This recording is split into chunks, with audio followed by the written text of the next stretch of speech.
Assalamualaikum warahmatullahi wabarakatuh. Aku Irsalina Sapta Dirja.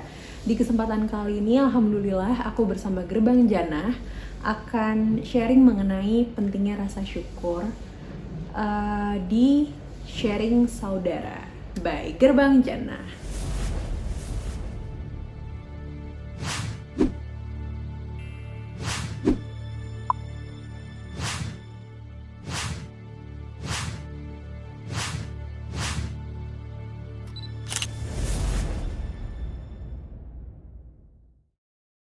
Jadi yang aku mau share itu mengenai pentingnya rasa syukur.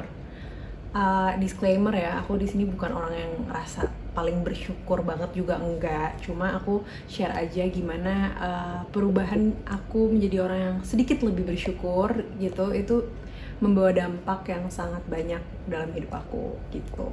Kalau kalian pernah baca di Gerbang Jannah, itu ada hadis riwayat Imam Ahmad mengenai bersyukur gitu, yang bunyinya barang siapa yang tidak mensyukuri hal yang sedikit maka dia tidak akan mensyukuri hal yang banyak gitu. Nah jadi di situ kita bisa lihat ya gimana Allah akan memberikan kita nikmat kalau kita bersyukur. Kalau kita udah dikasih nikmat yang sedikit aja tapi kita nggak bersyukur, gimana kita minta nikmat yang banyak gitu loh. Yakin nggak gimana cara meyakinkan Allah untuk memberikan kita nikmat yang banyak kalau yang sedikit aja kita nggak bisa mensyukuri. Hal yang bikin aku jadi sadar gitu pentingnya bersyukur itu menurut pengalaman aku sih yang aku alamin di awal nikah. Jadi aku tuh kan nikah udah mau 4 tahun gitu. Di awal nikah di tahun satu kedua itu tuh banyak banget konflik ya menurut aku, tapi itu tuh kebanyakan tuh hal-hal kecil yang jadi besar gitu. Dan kebetulan aku emang pindah ke Kalimantan ikut suami aku, yang mana di sana aku nggak punya teman sama sekali. Maksudnya kayak ya belum banyak lah temennya gitu kan, wajar ya namanya juga baru pindah. Terus aku tuh sering banget ngeluh, yang namanya baru nikah itu kan banyak penyesuaian ya, nggak cuma penyesuaian sama suami doang, tapi sama keluarganya juga, sama lingkungan baru juga di Kalimantan gitu kan. Dan aku tuh sering banget ngeluh gitu, kayak ngeluhnya sih kalau aku bukan bukan kayak aku lagi diem aja terus tiba-tiba ngeluh gitu, enggak. Aku lebih kayak kalau orang lain dikasih sesuatu yang aku nggak punya, aku tuh ngerasa kayak oh itu nggak fair gitu.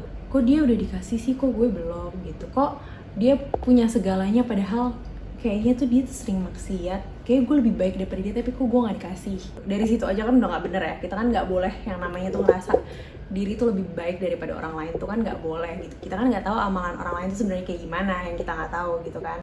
Terus akhirnya suatu saat di tahun kedua itu tahun kedua atau ketiga suami aku itu sakit. Aduh ya guys, ada orangnya ini guys, tokoh utamanya. Udah gitu makan apa aja tuh susah gitu, cuma boleh makan makanan tertentu aja. Terus sampai 2 kali diopname kayak gitu-gitu deh. Jadi itu lumayan melelahkan juga. Terus aku juga nggak tega ngeliatnya gitu loh. Itu juga menurut aku gara-gara aku juga, mungkin aku kurang perhatian, kurang ngurusin gitu kan. Jadi ya kita sama-sama introspeksi diri dari situ. Terus udah gitu kita ikut Turkiah, ikut macem-macem deh pokoknya. Macam-macam tuh maksudnya yang sesuai syar'i juga ya gitu. Terus yang aku sadarin pas aku ruqyah itu, aku kan beberapa kali ruqyah ya, yang di ruqyah pertama bagi aku tuh nggak gitu ngaruh ya. Mungkin emang aku lebih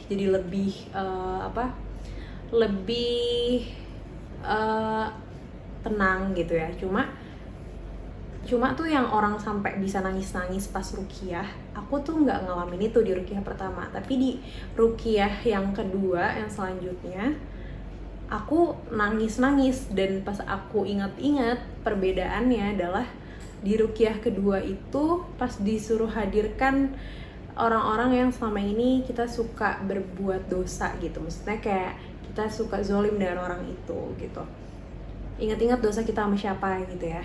Di ruqyah pertama aku tuh selalu inget orang tua aku, dan dan bahkan di ruqyah pertama aku tuh nggak inget suami aku ingetnya cuma orang tua aku doang. Tapi di ruqyah kedua aku hadirkan suami aku di pikiran aku gitu, itu baru aku langsung kayak ngerasa nangis dan ngerasa banyak banget dosa aku sama suami aku gitu loh. Dan dipikir-pikir lagi ya, selama awal-awal nikah itu tuh gimana ya, aku sama dia juga sama-sama kayak orang apa ya, kayak masih pacaran gitu sih. Kayak aku bahkan diinget-inget lagi, aku tuh jarang pas sholat tuh doain dia tuh jarang. Aku masih kayak ke orang tua gitu loh. Mungkin doain ada, cuma mungkin untuk hal-hal tertentu, misalkan kayak besok ada ada presentasi apa, ya Allah semoga suami aku lancar besok, kayak gitu. Cuma nggak yang kayak rutin aku doain orang tua aku gitu. Itu di situ aku baru sadar, oh iya ya, kok gue sama ini nggak doain suami gue gitu loh. Kan maksudnya dia kan imam aku sekarang gitu, harusnya aku lebih banyak doain dia juga, lebih ngurusin dia, lebih perhatian dan lain-lain. Udah setelah itu kita makin perbanyak kajian-kajian, kita cari tahu kenapa kita dikasih cobaan seperti ini gitu loh. Ya balik lagi, setelah kita pelajarin ya emang itu suatu musibah itu nggak akan kejadian kalau bukan karena perbuatan kita sendiri gitu. Jadi pas kita mulai ngerasa wah berat banget nih gitu ya, pas lagi ngalamin itu, pas lagi suami aku sakit itu, aku ada dengar cerita tentang Nabi Ayub.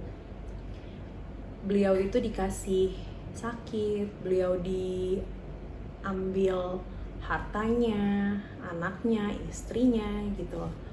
Tapi beliau nggak mau menolak untuk minta disembuhkan, menolak untuk berdoa minta disembuhkan gitu. Kata beliau, Allah tuh udah sangat baik memberikan 70 tahun kesehatan, dan beliau tuh malu untuk gimana ya, baru dikasih penyakit sebentar terus udah memohon minta disembuhkan gitu. Jadi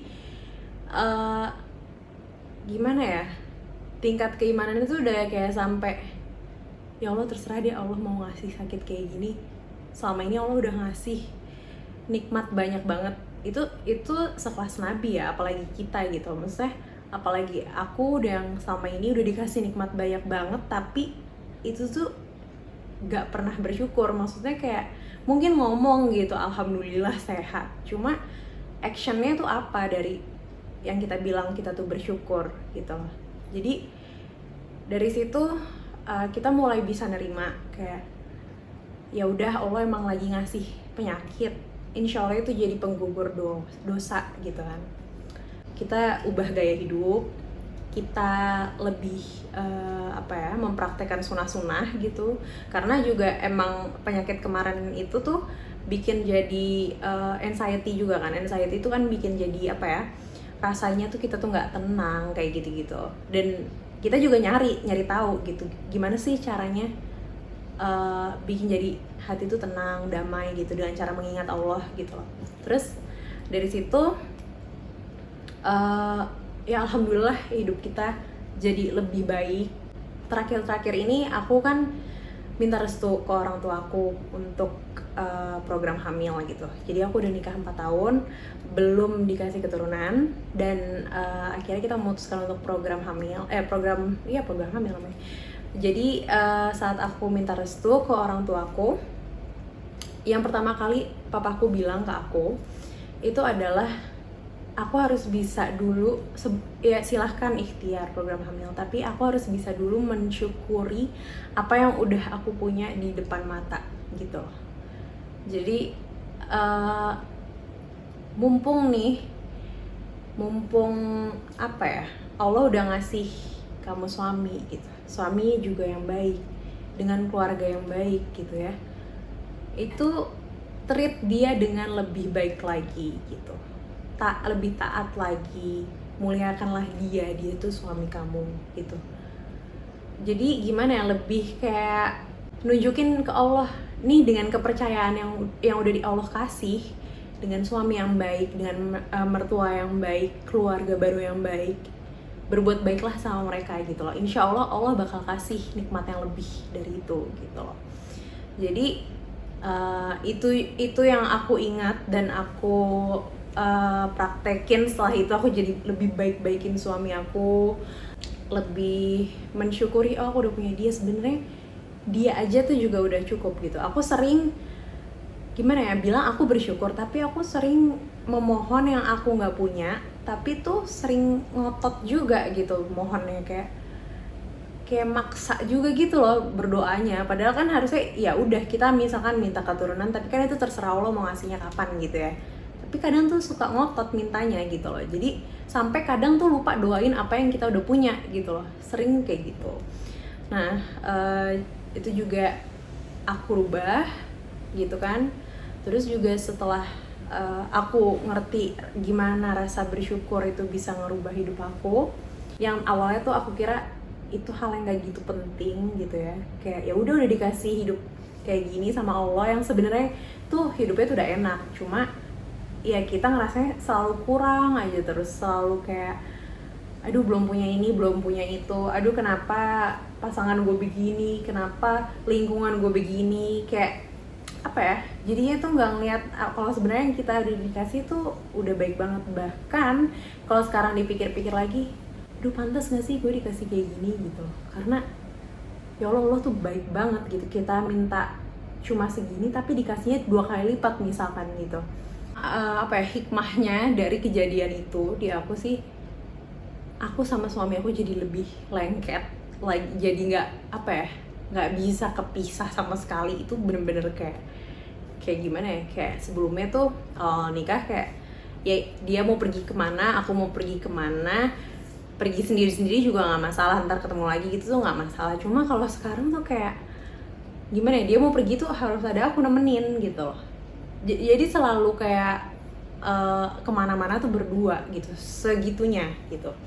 Terus jadi lebih apa ya, udah jarang banget berantem yang parah gitu tuh udah nggak pernah lagi gitu ya. Aku tahu sih maksudnya kan baru nikah itu kan pasti penyesuaian ya, jadi berantem kayak gitu tuh wajar. Dan aku sama suamiku juga dulu juga kayak ngerasanya kayak apa ya, nggak ada ngerasa kayak you're the worst partner gitu tuh, enggak gitu. Cuma ternyata yang di awal nikah kita lakuin tuh ternyata tuh salah. Seharusnya itu kita nggak kayak gitu, seharusnya kita tuh nge-treat satu sama lain tuh lebih baik gitu loh.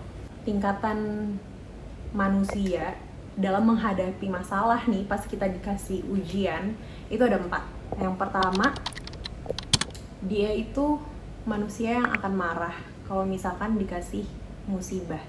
Dia akan merasa nggak terima sama Allah gitu, kenapa gue dikasih musibah kayak gini.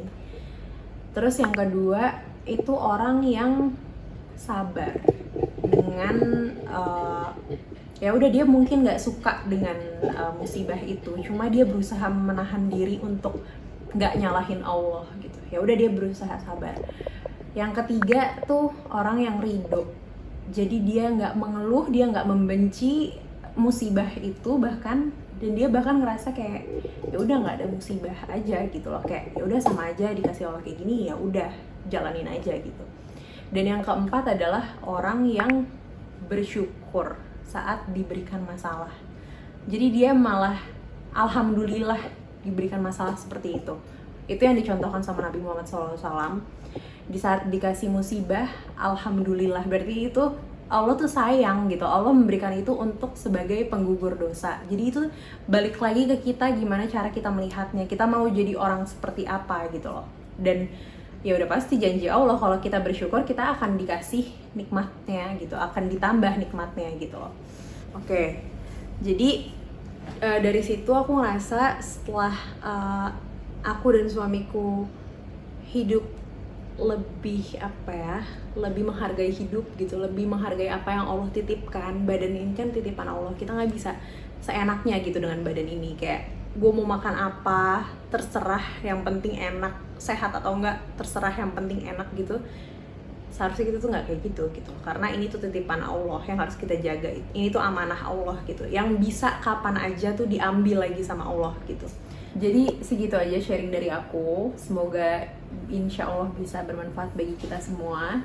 Jazakumullah khairan untuk semuanya yang udah nonton. Jangan lupa untuk subscribe, like, dan komen di YouTube-nya Gerbang Jannah. Insya Allah kita akan selalu saling mengingatkan dalam kebaikan.